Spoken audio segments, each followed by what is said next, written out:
75% of the menus that I read are all variations of the same exact dishes, especially when it comes to bars. Hello, my name is Ria Windcaller, and I am the producer and cider MC of this weekly podcast, where we speak with makers, cider enthusiasts, and folks within the cider trade from around the world. Hip, hip, hooray! We have entered Season 9 of Cider Chat with this here episode 401. And, whew, man, it's really hard to believe that we are now at 401 episodes of Cider Chat. And there's a couple extra in there, so we're a little bit further into 400 if you really want to be technical. And I know some of you out there do.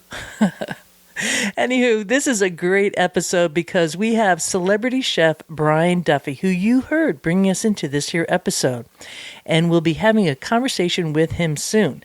Now, before I go any further, I do want to say that my full conversation with the chef can be watched at the Cider Chat YouTube channel. Yes, you can watch our conversation at the Cider Chat YouTube channel.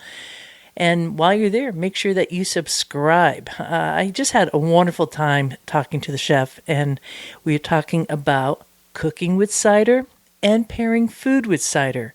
He and I go over 4 different ciders. I sent him 4 ciders to taste, and they're from all different parts of the US of A. And yeah, it was an absolute blast. So we'll be getting to that very, very shortly.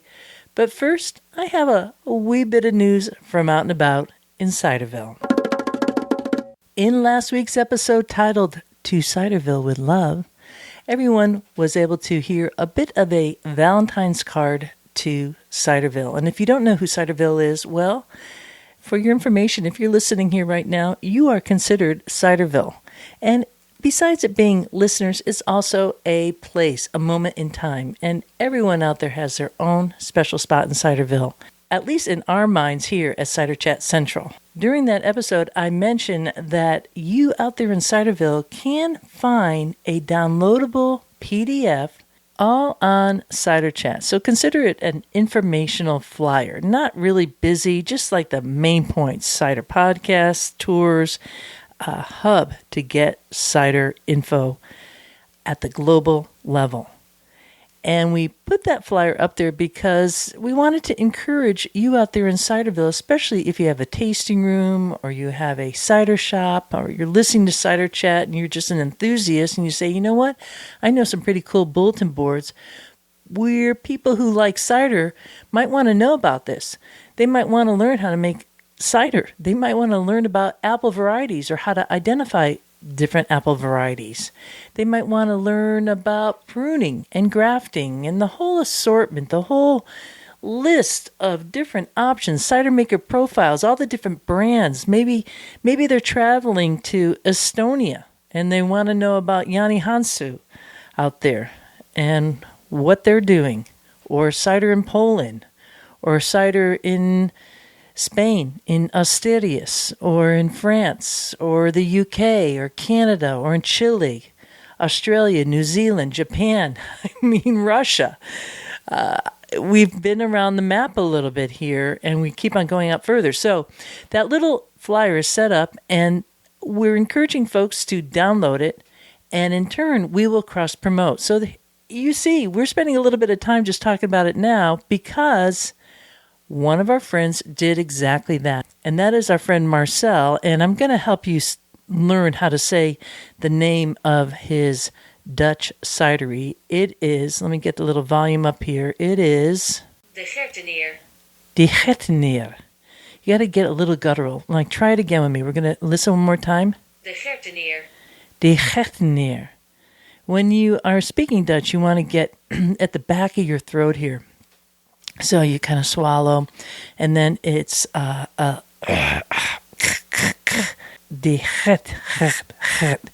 G is often pronounced as an H, I have found. So de Gertenier, and it means the gardener. All right, de Gertenier. I just love practicing that other range in my throat that I never tap into unless I'm in the Netherlands.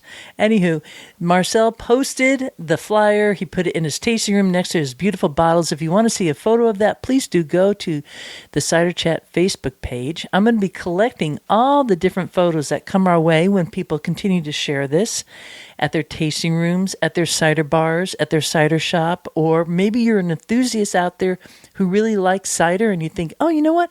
I know a cool bulletin board where I could post this because some of my friends would like to learn about making cider, or they want to learn about brands in Canada, the UK, France, Chile, so many places where the apple roams, right? Kazakhstan, the homeland, right? All these sites have had featured cider maker profiles from these regions. It's truly a win-win for anybody who loves apples. Now you have a place you could go to delve into it. And if we don't have the answers, there's a pretty good chance that at ciderchat.com, you're going to be able to find someone out there in Ciderville who could point you into the right direction. So check it out. Go to the support page at ciderchat.com and just scroll down. You see the PDF there. Print it out, post it, maybe give a couple of copies, as an option at your tasting room, and take a photo when you put it up, and we will help cross-promote because it really feels like 2024 is the perfect opportunity right now to seize this moment. You got the little buzz, like people are looking for something different, and cider is the answer. It could be no alcohol, right? Who doesn't love a good fresh pressed apple juice with some incredible blends of apples? Sometimes that's all you need. In addition, you could get the fermented, and my gosh, that range goes even further. Whew, so much to be gained from all this. So do, again, check it out at the support page at ciderchat.com. Walking through the orchards. It is time once again for the New York International Cider Competition. This year is the 6th annual NYI Cider Competition, and it will be held the first week of April 2024. Top trade buyers, including importers, distributors, retailers, and craft beer bar owners, will be judging the ciders in a blind taste test by its category and the current price of the cider submitted. Ciders are judged by top trade buyers in the industry, as if they were buying for their own business. As a result, cider brands get insider info on how their ciders rate for retail shelves in terms of style, price point, and taste. Your ciders do not have to be sold in New York or the United States. The New York International Cider Competition is open to all commercially produced ciders from around the world. Winners of this cider competition receive a 2-inch physical medal, a digital image of their medal, and a numerical score. For more info and registration, go to nyicidercompetition.com and sign up today. The New York International Cider Competition is a proud sponsor of Cider Chat. Submit your cider today. Go to nyicidercompetition.com, that's nyicidercompetition.com, and help keep cider going up. Chef Brian Duffy is one of the culinary industry's most dynamic and innovative personalities. With a career that spans decades, he has been captivating audiences with his infectious passion for food and his unique approach to the culinary arts. He is well known for his appearances on the TV series Bar Rescue, where Chef Brian helped transform struggling bars, offering expert advice and renovations to revitalize their business and create successful, thriving establishments. In this episode of Cider Chat, we are tapping into the chef's contemplative side and getting his thoughts on both cooking with cider and pairing cider with food, making now a very good time to grab a glass and join this chat with celebrity chef Brian Duffy. This is such a real thrill for all of us listeners out there in Ciderville to have you on the show. So let's bring listeners up to date on, what Chef Brian Duffy's doing today. I'm still doing a lot of TV stuff. I judge a lot of stuff at this point. So I judge Beat Bobby Flay. I have a whole bunch of stuff coming up in competitions that are happening throughout the country that I judge those as well. And then I have a consulting firm. So the name of my company is Duffified Experience Group. We just opened our 111th restaurant in Phoenix, Arizona. Yeah, really cool spot. It's called Foley Ranch. It's a really big, it's called Boots and Barbecue. So it's line dancing and live country music 7 nights a week. It's a really, really cool spot with awesome clients. So we had a lot of fun putting that project together. What else do I do? Consulting. And then I speak a lot about hospitality and the differences that are happening within hospitality at this point. I have a podcast called Duffy Live, which is going to start up again in just shy of a month. And then I'm traveling at this point. The winter for me is all about work. I've got some clients up in Alaska that I'm excited to get up to there. I ski a tremendous amount during the winter. I'm lucky enough that I have clients in the Pacific Northwest and over on the Northeast. So I get to kind of go and do that. I'll go in and work for 3 days and then ski for a day. It works out really well for me. I fly about 130,000 miles a year, so I'm kind of all over the place. I've got a project in Cincinnati we're getting ready to work on. We've got major shows coming up with the Bar and Restaurant Expo that's happening in Vegas, the NRA show in Chicago. And then there's a new program called the Flyover Conference, which is happening in Cincinnati in February. Wow. No dust settling on your desk. Holy smokes. Wow. Yeah, exactly. And then I have a family as well. So, my family's at home. Again, super thrilled to have you on the show. We're going to be talking about pairing cider today with food and tapping into your knowledge base there and getting some tips for makers, also fans, because a lot of folks out there in Ciderville are just folks who just enjoy cider. I sent you some ciders. You had like a sweet, we have Coyote, Verde. I believe that's out from, let me look at my notes here. That's from Iowa. Yeah, Iowa. Yeah. And so that's more on the sweet side. Let's kind of start there. Open this one. Okay, go for it. Well, sweet ciders. This particular one is with Tart Granny Smith. So you probably get a little bit of tartness there. It's a 4.25% alcohol by volume. So that's a pretty low ABV, which is nice for like rafting down the rivers out in Iowa or backpacking or maybe even throwing in your rucksack when you're skiing. I don't know. Yeah, but, sometimes have something on the slopes. Totally. Something a little lower ABV. But what do you think about that for like pairing that with food? Honestly, that to me says vinaigrette. I see I do. So for me, what I do a lot when it comes to booze and all and ciders and all that stuff is really more about is utilizing it within the preparations of food. Mm-hmm. I love to add like a sweet cider like that into a vinaigrette.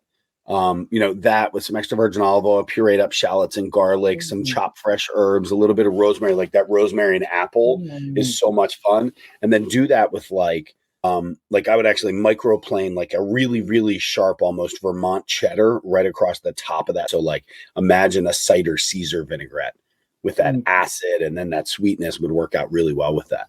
On a drinkable level, honestly, I think you could play around with this and have some fun. I stopped hopping into the drinkability of it, and now I'm making bread pudding in my head with this. With that sweetness and then that sugar and that egg that would go into there just to make that custard. And then doing that with like a really fine shave of apples that would go in different layers of the bread, caramelized apples and some Fijis and all that stuff. So I go all over the place with that. I'm loving that. That's awesome. Yeah. Caramel, different layers of apples. I never thought of it that way. That's really unique. Yeah. It's a lot of fun to play. Like when you start really, so what's funny is I actually have a beer line coming out in April. And with that beer line, we've got a really cool component to it that is going to be, I forgot to tell you about that one. Sorry about that. Yeah. One of the things about that is we're combining a tremendous amount of that with food. So that's kind of the way that we play around with that. But I definitely see some really nice sweet notes in here that would be a boatload of fun to marinate stuff in. I mean, imagine wings that would be done in a super sweet way like this, and then tossing those wings in like a little bit of cinnamon and some brown sugar on the outside of it and glazing them on a grill. That char and that smoke with that sweetness would be awesome. And there's a reason why you're doing what you're doing. I love it. Well, I'm also a craft beer writer. I've been doing that for longer than I can remember. Nice. So is there a name to the I can't say it yet. We're still in the initial stages of it. I mean, we're inked on everything. Right now we are working on just all the trademark stuff and everything there. So I will make sure that we let you know that what's going on. What we're also really seeing is the craft beer industry getting into the cider scene too. There's a lot of breweries that are kind of like dovetailing on that. It makes a lot of sense. It's going to just expand the category at a time that I think it really needs it for both. I also think that in this time frame where so many people have so many issues with gluten, that it's such a great alternative because it is such a multi-layered flavor profile from every single thing. From mead, which I have been a mead fan for a long time. I used to make my own mead in one of my Irish restaurants, and I would brine my chicken in my house-made mead. Ooh. Yeah, sweet. So we've like I've been playing around with cooking with booze for years. I actually used to do a lot of work for Miller Coors. They would send me 5 beers, and I would send them 25 food recipes. Ooh. Yeah. So, yeah. I love it. I love it. I've been doing that for a while. Well, yeah, everybody out there listening right now, I know it's like, wow, just the possibilities just keep on unfolding. And in my mind, you're cooking with that Coyote Verde, in that case. But I really find that cider just in the glass paired with food is just amazing. So we're going to kind of move on with that a little bit. We have another one here. Let's try this one here is called Grapes in a Suitcase. And this is that's a collaboration between a North Carolina cidery called Botanist and Barrel. And then also they sent the grapes up to Massachusetts to work with Artifact Project. And so we have like local, I'm based in Massachusetts, so we have local apples and with some North Carolina grapes. And this is more like we call a co-ferment, which we're seeing a lot, both in cider and beer. Yeah, those grapes are really nice. I like that. Yeah. Another 6.9% ABV on that one. Yeah. Pretty quaffable, not as high as wine. That like lower ABV, very easy to drink. That's good. I like that. I like that grapiness that come through on the back end is really nice. It's still very cider forward in the way that comes out, but that grape really adds a nice little sweetness to it. So, I'm trying to think, how would I go? What direction would I even go with that? I mean, I think more of a heavier fish, like more of a steak type fish, like a swordfish type thing, or something to that effect, with a really nice grill on it, and then that on the side. I would love to do almost like a miso glaze on that soy and have that really sharp richness, and that miso be cut by a lot of that grapey kind of background that has. So, and then again, that's an easy vinaigrette. To go in with something like that, or even a reduction. I mean, think about reducing that down, getting it into almost like a syrup, almost down to sec in a way, and then adding in like a demi-glace to that and breaking up that rich kind of unctuous demi with that sweetness of that grape and that apple. That'd be really good. Oh my goodness. Yeah. Wow. I know the salad dressing kind of part is just like perfect. And I'm a big fan of salads. Is there any like particular cheese you would recommend? With the grape one? Yeah. I mean, this could go any direction. So I'm also a weird guy when it comes to cheeses. I'm not a fan of like flavored cheeses. I guess like I don't need a pecorino with truffles in it. I want to eat the truffles with the pecorino. I don't want it in my cheese. And I know there's a lot of great cheeses out there. I mean, Cahill's makes unbelievable cheeses with their Guinness. They do an elderberry. There's a bunch of really cool cheeses out there that look awesome on a cheese plate, but to me, they just taste like crap. No offense to anybody. For me, I like the natural form of cheese and having that come out. And anytime that I can dig into like a really sharp cheddar cheese makes me very, very happy. I still think one of the greatest cheeses ever is a Cooper American, that New York white American cheese, that sharp American. I put it on menus all over the place. I've got a lot of bubbles going on right now, just so maybe some burping. You're definitely an East Coast guy with those like cheddars, I think. I mean, although they're universal, it's like East to West Coast. But a cheddar goes really well with cider. I mean, cheddar does really, really well. I mean, one of my favorite things, like you want to have a great date, go to a farmer's market, grab yourself some apples and some cheese, grab a knife, and I keep a cutting board and a knife in my car all the time. It's just something that I do.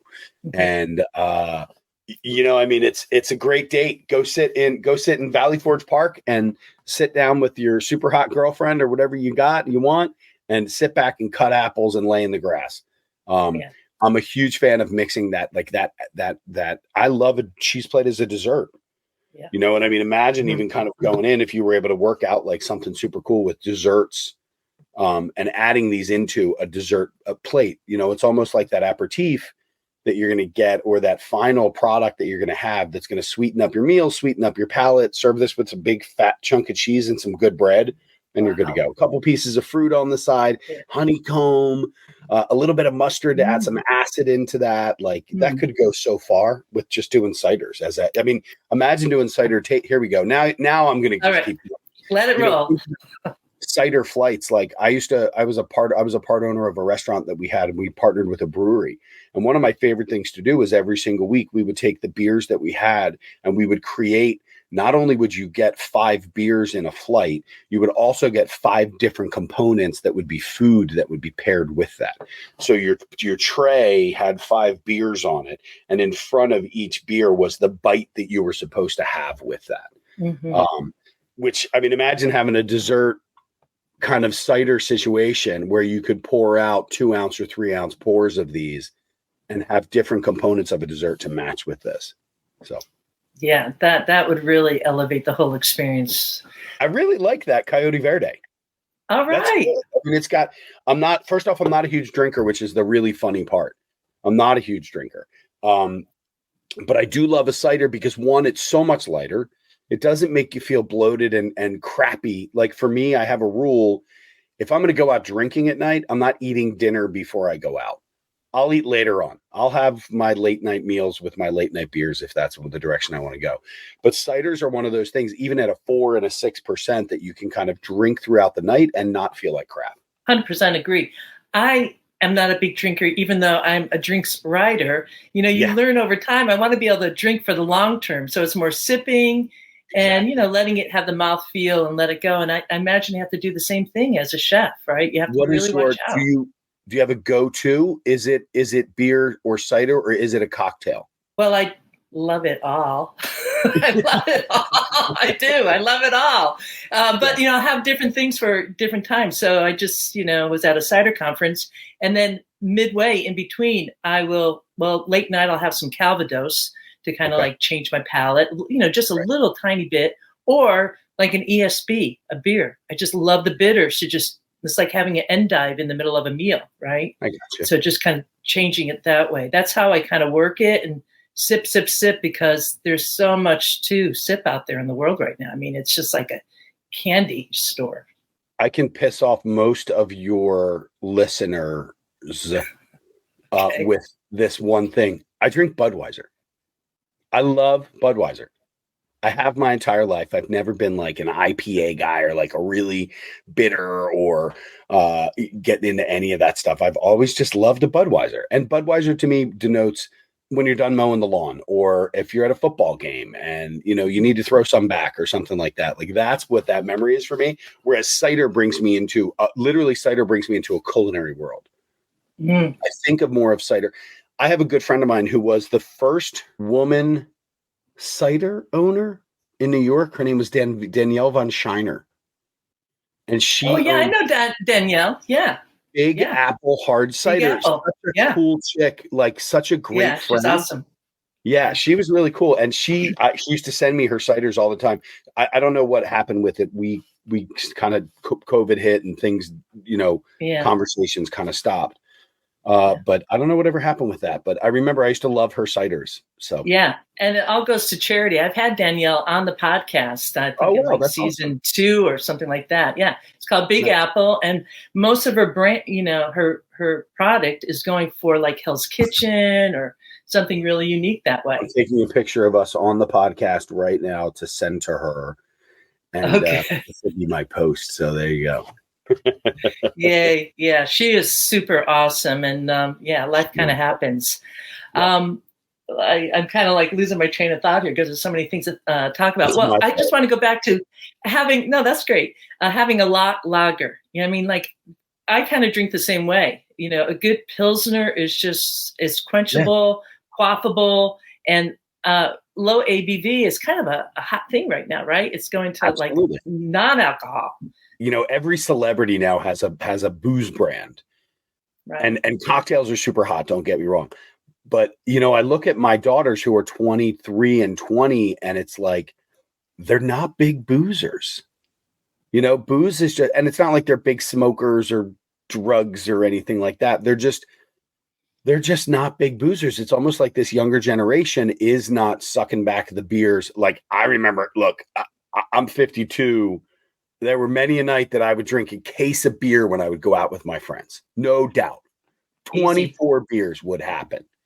Yeah. That's not them anymore, at all. And I still don't see a tremendous amount of drinking, but it's almost a responsible level of drinking now.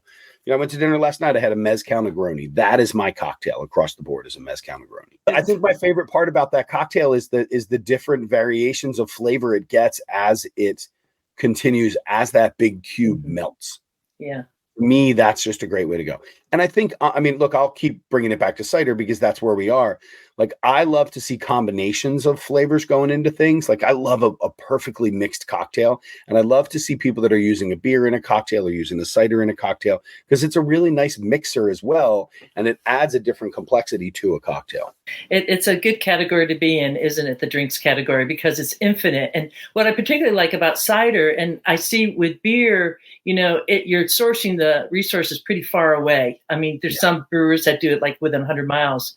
But with cider, you're getting the apples, out your back door or pretty local. So it's truly farm to table, which is also a hot topic. It's an artisanal thing, and that's the product. Look, I love my Budweiser, but let's be realistic. There's no artisanal qualities that are going into that beer. But when I'm drinking a cider, there's a guy who's sitting in Iowa who's wondering how his Coyote Verde is. So no doubt. Yeah. No doubt. Love it. All right. Well, let's keep on moving on here. Really, that Grapes in Suitcase is kind of like a dry, semi-dry. But there was a cider that I sent you in that big bottle that's called Malice. And that comes out of actually a place called Green Bench Brewery, Mead, and Cidery in Florida, of all places. I know. I saw that. I was looking at the label. Crazy, right? And I just had the maker on the podcast, and that's Brian Wing. And, there you go. Brewery making cider. Oh, I love it. Did you use a little, what was it? The back of my scissors. Yeah. Even though, what's funny is I just realized there's a bottle opener right there. I use the back side of it. Because look, as a chef, like we're, at the end of the night, you grab a beer, you don't have a bottle opener. We're either smacking it on the edge of the table or we're grabbing the back of a chef knife and popping that right up. I'm going to have to find that lid a little bit later. But this is champagne-esque. Yes. Yeah. So that's a 7.5%. And they are. Bubbles. Yeah. Right. That's that's their delicious flagship.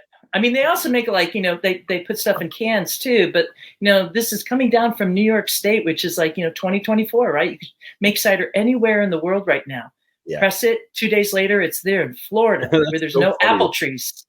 And it's so funny that I'm still not seeing the mass moving into ciders. I'm starting to see more ciders making it onto menus because honestly, I think it's because it's a gluten-free option for people. And then I think once they have them, they really dig into, because look, let's be realistic. What is the number one cider that was out there that really made an impact? And that was, what is the Magners? Yeah, from Ireland. Yeah. And that was really the only cider that I ever, I remember seeing in the last 20 years. Mm-hmm. Now you're really seeing a lot more of the local stuff that's ending up on menus. You're seeing a lot more. You still might only see one or two ciders that are ending up on a menu, which is kind of funny in this day and age. I sat next to a woman last night who was gluten-free, dairy-free, soy-free, fun-free, friendly-free, like every level of whatever it was. She couldn't do anything, but she was sucking back cocktails like there was nothing, because she was talking about inflammation and gut health. And I'm like, do you have any idea what you're doing to your gut and your inflammation right now just with the booze alone? The doctor told her what she could and she couldn't eat. And we actually had a conversation about cider, and I was telling her that I was going to be on here today, listen to the podcast, because you're going to be able to learn a lot, like stuff like that. I think so many people are just in this world of I can't eat bread because of the gluten that goes in it. What they don't realize is the amount of gluten that ends up in all the beers, and ciders are gluten-free. It's just a super easy way to go. And in my opinion, more flavorful, lighter, and they don't make you feel like crap at the end of the night. Mm-hmm. Yeah, that goes a long way, doesn't it? Yeah, more than one glass. I mean, you're drinking a 7.9%, but a lot of French ciders are equally like magnificent, and they're only 4.5% ABV. This is really, honestly, this is delicious, and like I said, it's very so Malice. Well done, my friends. This is a great cider. One, it raises it up a level in its presentation.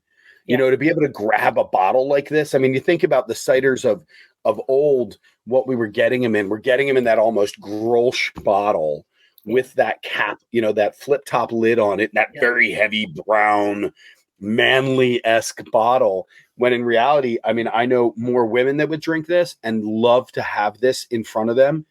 I don't know. Can you pair it with orange juice and some raspberries and have some mimosas in the morning? I have no idea. This is pretty tasty at 11:29 a.m. That's a great idea. Yeah, maybe they'll start serving that at Green Bench at their little tasting room. You know what I love to do is I love working with breweries and cideries on creating items with their products. Mm-hmm. I'm a huge fan of that. I mean, I have a lot of companies that hire me to do that stuff where they will send me a new beer, or they'll send me a new cider or a new wine or something and say, hey, can you play with this? And honestly, even on the wine level, you get to a point that they just all taste the same. But I can still taste the different qualities that are happening amongst just the three that I've had right here, which is super fun. Ciders are there's so many individual characteristics to them that they're so much fun. The notes that you're pulling out, let's be real. When you're drinking red wine, I love a sommelier like the next guy, but everybody's got chocolate, earthy tones to it. So let's just be real here. So buttery finishes. Well, I mean, talking about going back to Danielle, she had sriracha, right, in her in some of her ciders, which was like, that brings a different dimension going on there. You mentioned it's like champagne, which is really like what cider can be credited for. It was like the first champagne, and then I'll say the French co-opted it from the English. Right. What was first? Was beer first? I mean, we all know wine started. Well, fermented fruit, right? The bears were eating it and getting drunk, out in Kazakhstan. Right. That's where apples are from. And so I didn't know that. Yeah. The wild apple forest of Kazakhstan is right in the Tianshan mountain region that borders Kazakhstan and China. And they have wild apple forests there that are like old growth. Yeah, and actually it's a different variety of apple. It's Malus sieversii, and we have, like in the U.S., Malus domestica. So that's the name on that cider, right? It's called Malus, so they're playing off of that. Oh my God, I didn't even realize that. Oh, that's super cool. I love learning stuff. I'll tell you that right off the bat, Rhea. Yeah, you're gonna kind of where you're going, and I'm hoping that we're encouraging you to look a little bit more at cider. And I think you're going to see it out there in the restaurants, but education like this and hearing somebody like yourself, Chef, talking about it is going to help elevate it for sure. So we really appreciate it. And my pleasure. What about pairing with that particular cider? I don't think we talked about that. Honestly, what's weird is I kind of see that a little bit with like grilled shrimp and like a polenta, like a really cool polenta that's got a super rich kind of cheesy nature to it, made with a really good stock. Like a lot of people take polenta, they pour water into it. Like these are little tips that I use. I make my own stocks, so I'll always have them. So like after I smoke meats, I actually lay my meats in a tray so that any of the juice that comes out of it or any of that beautiful, beautiful gelatin that comes out, like when you pick up chicken off of a tray after you roasted it and it's been in the refrigerator, there's all that gelatin there, that jiggly goodness that happens. Like take that stuff and set it aside, put it into a quart container, throw it into your freezer. Add a little bit of water to that. Here, I've got big bubbles going on, Rhea. It's good for the digestive, system. These are the types of things that, like, honestly, when you're making pasta, I mean, heavily salted water. And then that pasta water is so delicious and has so much goodness in it. And then what do? We just pour it down the drain. In so many cases. I love to save a little bit of pasta water every now and then. Any of my roasted meats, I'm constantly smoking stuff. That's been the world that I've been living in the last couple of years. Yeah. I'm constantly, like, I just smoked a whole bunch of chuck roasts the other day. I went to Aldi. I got these beautiful, beautiful chuck roasts that were inexpensive, that are 6 hours on a smoker. Pull them out, set them on a tray, and all that good gelatin that comes out of there then goes into a quart container that I add a little bit of water to. So now I've got like a smoky stock that I end up playing with. Or if I roast meats and stuff like that, then I always save that stuff. Keep it in my freezer. And then when I go to make a sauce or something like that, I can incorporate a different flavor to it. So imagine like, I mean, almost like a reduction of that, like a beurre blanc in a way, but being done with that cider. Your bubbles are going to go away, but the characteristics of that cider are still going to remain the same, the way that they are. But imagine kind of reducing that down and mounting that with that heavy, that beautiful richness of that butter and making that beurre blanc in that way. That would be beautiful over any form of a great whitefish or salmon or something like that. By the way, my friends, stop eating tilapia. Just eliminate it from your diet. It's such a horrible fish. I feel bad for it. And another one that you're going to see on menus is one called basa, which they were selling for $1.95 a pound 10 years ago. That now is $7.50 a pound. So stay away from those things. Eat your natural fishes that are already good to go. But imagine like a salmon with that, even with adding in some berries. Like, I like to add a sweetness to fish because there's such a richness to it, especially your fattier fishes. So, I mean, think about a blackberry, like reducing down a blackberry within the malice itself, and then turning that into a beurre blanc that could go on the base of a plate. That with like a little bit of a charred vegetable that would happen, and then a really nice like seared piece of fish. That beautiful Maillard, that caramelization that would happen on the outside of that fish just with salt and pepper, and then that beurre blanc underneath of it would be delicious. As I'm going to swig away on one more. I just like hearing the word for blanc. Oh, it's such a great sauce. It's such a classic sauce. It's got, I mean, it's literally, it's butter and white wine is the typical way of making that. Just think about those beautiful fresh cherries, pull that pit out and do a nice slice across the top of them. You get two halves that end up there. Just saute that down a little bit with your garlic and shallots, then add in, that cider and reduce that down and just mount the hell out of that with a boatload of butter. And you're going to make a beautiful sauce. Yeah, can't go wrong with a boatload of butter too, right? Right. So, I know, exactly. Hey, I wanted to ask you, is there one go-to meat that you typically are reaching for, or is it the whole 9 yards? It's such a great question. I mean, in my house, I've got a lot of women living in my house. We do a lot of chicken around here. Honestly, we do a lot more pasta than really any protein that comes out. We do a lot of pasta in my house. For me personally, look, I'm a pork guy and I'm a beef guy. I do a tremendous amount with pork and beef. I actually right now have some pork downstairs that I'm getting ready to throw onto. I just got a new sponsor called Pit Boss, and I'm about to throw it on a pellet grill.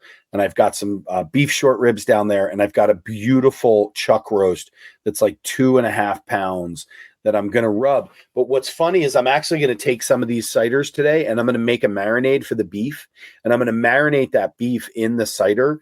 And then I'm going to smoke that this afternoon with a really almost savory sweet, like more of a brown sugary rub on the outside to create a crust. Fantastic. I mean, that's how I, really got to know you I think it was like during the pandemic. You just put out such great, authentic content, and that really draws me in.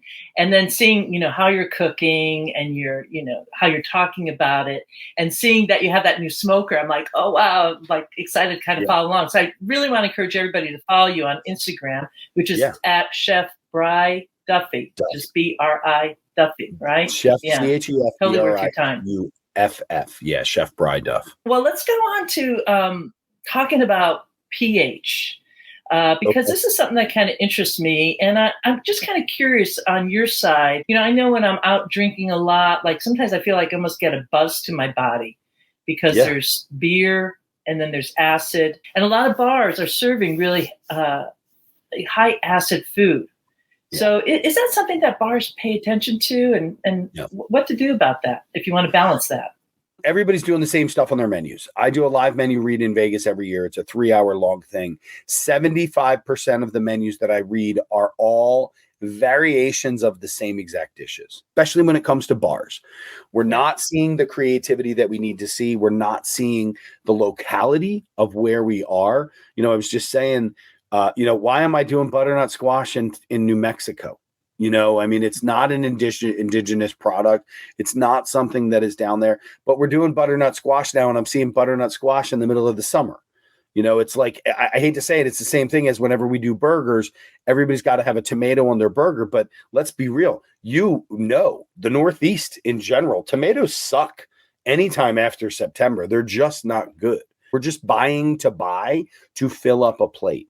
So when I talk to breweries, especially, like I'll do everything from dehydrating your spent hops so that I can add that into a French fry seasoning that I can put on your beer fries that we're going to make with a beer cheese. So it's like I try to incorporate really cool components into food. Just imagine taking any of that solid once these ciders are pressed and ready to, once those apples are pressed and ready to go. Like I've already got 3 different levels of applesauce that are happening from the spent solids that are happening within the apples that have been pressed for this. Like there's so much opportunity to really be creative. And I just feel that most bars, cideries, the whole 9 yards, what they're going to do is they're going to do a charcuterie and a cheese plate. They're going to have some variation of wings. They're going to have a burger. They're going to have a mac and cheese. And none of it is going to pair with what they're actually selling. If you're thinking about it, and I'm going to take a really sweet product like this, like there's so many levels. Imagine just doing a simple glaze on this. Do a glaze out of this, add in some brown sugar, not even a lot. You're not going to need a tremendous amount. Get some stock, reduce it down, make a really cool glaze out of this Coyote Verde, and then toss your wings within that, and think about that additional flavor that we're going to have from a product that we just made 7 feet away, in a fermenter. Like that's the stuff that I really like to see. So when I go out to eat, I lower my expectations for the food standards because I want to be surprised, but I'm rarely surprised. Little things like salt and pepper, the basics, are just missing. I'm not going to lie. There are some great cideries out there, and there are some great breweries and distilleries that are serving good food, but it's few and far between. Most people see food, and it sucks because so many restaurant owners they just want to sell the booze, and they don't understand the importance of the food and how easy it is to pair things together. Cool. Let's talk about, I asked you about any kind of tips here, and a lot of folks might know you from your work with Bar Rescue, which was, a wonderful series with, going in and helping different establishments be successful who were probably less than successful and a little shocking. I was wondering about if you had any tips, a couple tips for people to be successful if they're going to offer food. One, I always talk to people about being bold. I want to do things that are bigger and better than other people. I don't want to mimic what somebody else is doing. I want to do something that's bigger and better. I did not allow any of my clients to use chicken tenders for years. We wouldn't even put them on the menu. It wasn't something that we did. So now I'm putting tenders on a menu because it's more of an adulty kind of food rather than just that kid world. Mm-hmm. But for right now, like one of my big things that I'm doing is my marinades that are happening are being bigger and bolder for the tenders that we're adding. We're doing a gluten-free option with them. Not even an option. They're all being done gluten-free because what we're doing is we're doing rice flour, masa flour, and cornstarch in our for our batter for the exterior of it before it gets fried. Yeah, I'm serving a chicken tender, but one, it's a handmade tender. I'm not buying it out of a box that somebody else created 17 months ago that they're throwing into a box and it's sitting in a freezer for the last year and a half. And most of these breweries and cideries that are out there, they're creating an unbelievable product that they put so much craft into, so much science into. And then we're going to serve a mac and cheese wedge that we bought from Anchor Foods that we took out of a box that's been frozen for 2 years. Where is the homage to the food that it is that we're serving? And we've gotten away from the regionality of things and the locality of things. We should be matching with what we have around us. Like, I hate tomatoes after September. Those end of summer tomatoes to me are the most brilliant, sweetest, candiest things that we have going on. But everybody's still serving a caprese salad in December. Okay. So, like, let's be real about that. So the other part of it that I talk about is always boldness within what you're going to do. I want to taste. When I develop a menu, my goal is to have at least one best of item in every single city, no matter what it is. Whether it be wings, whether it be a burger, whether it be the French fries. I really don't care what it is. But I want to create something that is bold and that stands out for my clients that they can be unbelievably proud of. Not that they're not proud of the whole menu, but we have to be realistic. The people that are judging things, we're judging for best pizza, best pasta, best chicken wing, best burger, best sandwich, best hoagie, best cheesesteak. That's the things that we're all being judged on. You know, when you go to a barbecue restaurant, what are you being judged on? Brisket and ribs. And what's the number one component they look for in ribs? They're looking for a rib that falls off the bone, which you shouldn't have a rib that falls off the bone, because that means all the fat cooked out of it and there's nothing really good left in there anyway. So I have a saying so much that I use so much that it's tattooed onto my body that says that the art of the preparation creates the experience. So when you're creating products, like they're spending so much time building this product, then we should be creating foods that are going to match and pair well with that, rather than just creating a menu. So I always talk about not doing what everybody else is doing, being super creative when it comes to your food, stepping outside of the box. Don't look at other people and what they're doing around you. Do your own thing. Be creative on that. And then when it comes to the operation standpoint, one, your numbers are the most important thing. You want to lose money, open a restaurant. Okay. It's that simple. You can make money off of this because this is a non-perishable item. Right. Now, there may be an age date of when I've got to get rid of this, but in reality, I've got a long time frame. The chances of this just sitting on a shelf for a year are slim and none. Whereas I bring a product into my refrigerator and I've got to now throw it into a freezer. Once it goes into a freezer, we're never using that product again right away. It's just not going to happen. Know your numbers and know where you are. Okay. You should know your food cost across the board. And that's not. Do we really want to get into this? We've got 3 different levels of costing that happen within restaurants. We've got a raw cost, which is purchase divided by sales. I've got a theoretical cost, which is what a lot of these POS systems that restaurant operators are using right now is generating a theoretical food cost of what your food cost should be, which is almost unattainable in a lot of situations. And then we've got what's called a true cost, which is your beginning inventory plus your purchases minus your ending inventory equals your utilization. Utilization divided by sales is what your food cost is. And to give you a basic idea, your true food cost is usually 4 to 6, sometimes 8 points higher than a raw cost, which is what most restaurants operate on. And the other problem that we have right now is we don't hold our chefs accountable to the costing of what's happening within restaurants. And we need to do that. Too many of our chefs have graduated from culinary school or watched too much TV, and they're coming out and they're not financially driven chefs, which you have to be. This is show business, my friends, not show friends. My very simple motto is I would rather have 25 items on a menu and excel at those 25 items than have 50 items on a menu and suck half the time. Because we see that a lot with breweries. You know, they started the brew pub model. Kind of went away. We see a couple of them opening now, but not too much. It's more a brewery with food trucks, so that they're not focusing on the restaurant side, because all of a sudden that artist, right, crafting that beer or the cider, now has to spend all this time in the restaurant, and that's just like that's all their staff. It's crazy. That's where you come in to the equation. I want to open up this can here. This is from Oregon. I just had Sean Kelly on the podcast recently in season 8. Yeah, Sean Kelly. This cidery is all native yeast, and a lot of the fruit is foraged.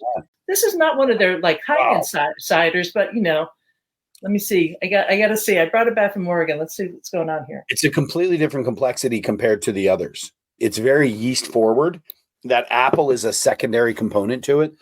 I mean, it smells like a beer, which is the funny part of that. Interesting. It smells like a beer, but it drinks like a cider. Probably that yeast again. Yeah. And I think this is like a 6.9%. 6.9% ABV. The entire cidery does not use any cultured yeast at all. All the other ones that you were trying there are all, cultured yeast. Right. This is all wild ferment. That's really good. That to me is a much heavier cider in the way that it drinks. That is that's more of a barbecue cider to me. I mean, that smoke, that char, that sweetness that you're going to get from your glaze of your ribs, or that brown sugar that goes into your rubs or whatever it is. But that mix of smoke, like I picture a campfire and kind of sit next to a campfire and drinking this, like when I'm going camping. I don't know. Maybe it's because there's, it's Oregon and I see fiddlehead ferns. I don't know if you can see the fiddlehead ferns. That's part of their logo. Yeah. Which is so funny. It's such a time frame reference to what it is that they're serving that's on the front of there. So that's really cool. Not only that, I'm a huge fan of Oregon. I just love that state. It's beautiful. I'll be out there in 3 weeks. So this is in Eugene, Oregon. So if you're down that way at all, it's a pretty eclectic community. But Portland is one of the highest cities in the country for cider. So there's some. We can learn a lot of things from Portland. I mean, not on a political level or anything like that, but there's a lot of amazing things that are happening in Portland beyond what we're reading and seeing on the news. There's a lot of really, really good stuff out there. So unbelievable food that happens in that city. And I love their bars, their dive bars across the board. I mean, it's like, there's just really cool spots out there. I'm a big fan. I love getting into Portland whenever I can and hanging out. So, that's cool. That's cool. Yeah. I mean, I could see doing like a cidery barbecue sauce with that, more adding in a little bit of vinegar to that and kind of coming in with molasses. I see that molasses, that black strap, that rich acidic, because I'm not even though bubbles. Hey, look, if I'm the only guy who's ever burped on this podcast, we have a problem. This podcast is both explicit and burpable. I haven't even cursed yet, which is a wondrous thing for me. I'll just let you know that. What would be great with this is a Texas meat dip. So a meat dip is the combination of tomatoes and the drippings that happen from brisket and all the other stuff. And by creating that and adding in almost a little bit of tomato juice, some water, some stock, some smokiness, I could see throwing in some of this hard cider in there. And especially with that really yeasty quality that it has, that would be unbelievable. And the idea of a meat dip is that you're actually taking your brisket and you're dipping it into it, and then you're eating it from there. So the complexity of that going into something would be super fun because it's got a really nice depth to it. But I think that having that super, like that really rich, fatty product that renders out of that brisket with that smoke would just make a delicious sauce. All right. Well, I'm sure all the makers are going to appreciate you talking about their ciders, and I do too, because we're all trying to keep cider going up here on the podcast. Yeah, if people want to talk to me and play, I would 100%. I mean, this is so much fun. I'm not saying it's my favorite, but I think that on a presentation level, it's just a beautiful way to present cider. Two, it raises the level of what. I mean, look, I grew up in the Northeast. Cider to me was that gallon jug that we got from Ziegler's. That was the cider, not a hard level of it. So the complexity of what happens in here is super delicious. And then the different components, like I love the grape addition into the Botanist. The Coyote Verde I just see is such a really cool level to play with sweeter sides of things. I'll do something today. I'll make a meat dip out of this. I mean, there's 16,000 apples in the world and growing, so there's a lot of stretch there. It's just like, and it's one of those fruits that is just, it's so important to the history of our country as well. There's, look, we got a lot of stuff going on with apple. It's so funny because Danielle, we can reference back to her. She was my introduction into a craft cider world because I was so used to the Magners version, which, look, there's nothing wrong with that product. It's not for me. I'm not a mass produced kind of guy. I know I said I drink Budweiser, but Magners to me was something that I remember, like, what is the number one drink that they make out of a Magners is a snake bite. Yeah. Which I think is beer and cider together. I can't even remember, but But Yeah. Danielle was really the one who introduced me to ciders, that brought me to the level to be able to say, I really think this could be a fun component to cook with. And I think that for the cideries and breweries that are out there, you've got to utilize your product more in what it is that you're doing, because it just ties the whole project together. Those are those types of things that I really, really want to see. So let's tell listeners how to find you. Sure. What's the best way to kind of check in with you, Chef? The easiest way to find me is really through Instagram, which is Chef Brian Duffy. I mean, that's kind of my place. I love Instagram. I'm such a big fan of it. If you're on X, yeah, I'm a rude dude. I speak freely when you get over to that X Twitter world.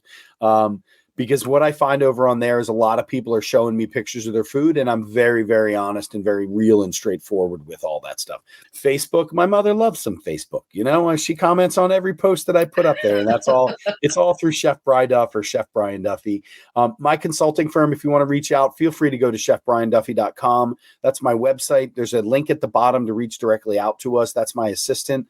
And we're on the phone almost every single day with people, whether it just be a quick menu consultation that we'll do in a 30-minute period. We've got an hour-long or a 2-hour-long consultation that we do. If you guys are interested in going out to the Bar and Restaurant Expo, which is in Vegas, it goes March 18 to 20. It is an absolutely brilliant show that happens. We have such an unbelievable educational track. Go to that website. Put your ticket in. You can add the code Chef Duffy 50 and you'll get $50 off your pass. Get to Vegas, check it out. There's no more F1 there, so you can walk the streets. You'll be fine. And check out the show. It's super educational. We run a section called the Food and Beverage Innovation Center. I've got 10 brilliant chefs who hop up on stage with really, really cool pieces of equipment that are all innovative with newer, fresher ideas for stuff. I'm going old school. I'm making a smoked meat sloppy Joe that I'm doing with a really cool savory French fry that's going to happen on the side of it. But that's what we do. I have a podcast. It's called Duffified Live. You guys can get over to all your podcast areas and listen to some of the older episodes that we had. But the podcast will be coming back out in a couple of weeks. We're going to shoot our first episode next week, and then we're ready to rock and roll. Thank you so much. And with that, I want to just say cheers. Cheers. Yeah, I don't know which one I'm drinking. I think I'm going here. So there we go. Right, I'll go like this. Get that Coyote Verde. Cheers to you. Cheers. This conversation here with Chef Brian Duffy was a wonderful way to ring in season 9 of Cider Chat. If you go to the show notes for this episode, which is number 401, you will be able to find the show notes, some photos, and all the different ways that you could get a hold of Chef Brian Duffy. It will be at the Cider Chat YouTube channel, the full video of us talking and having this conversation. It's a little bit more extended because I had to edit out, because there's one part where you watch something and can listen, another where it's purely audio. But you get my drift. You could check it out. And while you're there, please do subscribe at that Cider Chat YouTube channel. Let's take a little pause here, and we'll be right back. Smelling all the blossoms. Soon in the Northern Hemisphere, the blossoms will be appearing. Yes, indeed, they'll come our way, and everyone will be cheering. Oh, my goodness. I'm feeling very poet-like. It must have been the last episode. That poem by the Talking Palms called To Ciderville with Love. It's just got me in the spirit. Anyways, maybe it's a little bit of what's in my glass here. Oh, no, I'm trying to do accents. Stop me. Okay. Well, this just shows that just one more thing to say here, and then we're going to be rolling out for this episode. And that is that the French Cider Tour 2024 is rolling out September 22nd through the 28th. And though the blossoms will be gone, and I do want to say, I am thinking about going to France during blossom time, one of these trips for sure. That would be equally magnificent to see a giant peri-pear tree in bloom. But for the most part, we go there in September so we could taste the pears, the peri-pears, the range of peri-pears that they have there is a perfect time to kind of have a little taste, even if it's a little bit bitter and you wouldn't want to swallow it. You get that register of what the pear is offering you. And then that then informs what comes in the glass. Same is true with the apples. an exquisite range of apples. Many of the U.S. apples here have lineage to the French varieties. There we have an episode all on that with Todd Little-Sebold. That was in season 8. Going back to the cider tour for this year, 2024, it is live. There are 4 spots left. Come with somebody else or come alone. There's folks that are on this tour coming as singles. It's all good. Either way, we meet in Paris. We head out to Normandy. One of the beautiful stops along the way is going to the Musée de Poirier. And we'll also have lunch there. And there is a little museum shop where you could get some of the local products, some incredible Poirier, or it's also known as Perry, only made with Perry pears, specific varieties. And that region is well known for Plant de Blanc. Why not seize the moment and come along? Check it out at ciderchat.com. Go to the Totally Cider Tour tab and you'll see it there. 4 spots left. Coming up in April, the price for that tour actually goes up. So this is the time to seize it. And with that, I welcome you to Season 9 of Cider Chat. This is Rhea Windcaller signing off for now. Looking forward to seeing you in Ciderville. We like cider, we like palms, we love orchards and having fun. There is a reason why we do it like this. Oh yes there is. There is a reason why we do it like this. Oh yes there is. There is a reason why we drink it like this. Oh yes there is a reason. We like walking through the orchards, dancing in the streets, smelling all the blossoms, kicking up our feet. We like cider, we like palms, we like orchards, having some fun. There is a reason why we do it like this. Oh yes there is. There is a reason why we do it like this. Oh yes there is. There is a reason why we drink it like this. Oh yes there is. There is a reason. We like walking through the orchards, dancing in the streets, smelling all the blossoms, kicking up our feet. Oh yeah. We like cider. Oh yes we do. We like palms. Oh yes we do. We love orchards, having some fun. There is a reason why we do it like this. Ba-da-da-dum. There is a reason why we do it like this. Ba-da-da-dum. There is a reason why we drink it like this. Ba-da-da-dum. Ba-da-da-dum.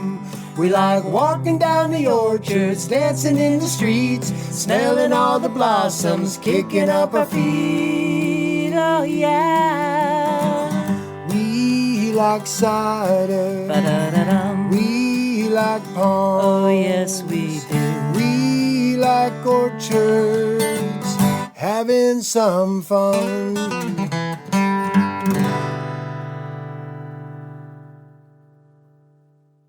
Yeehaw!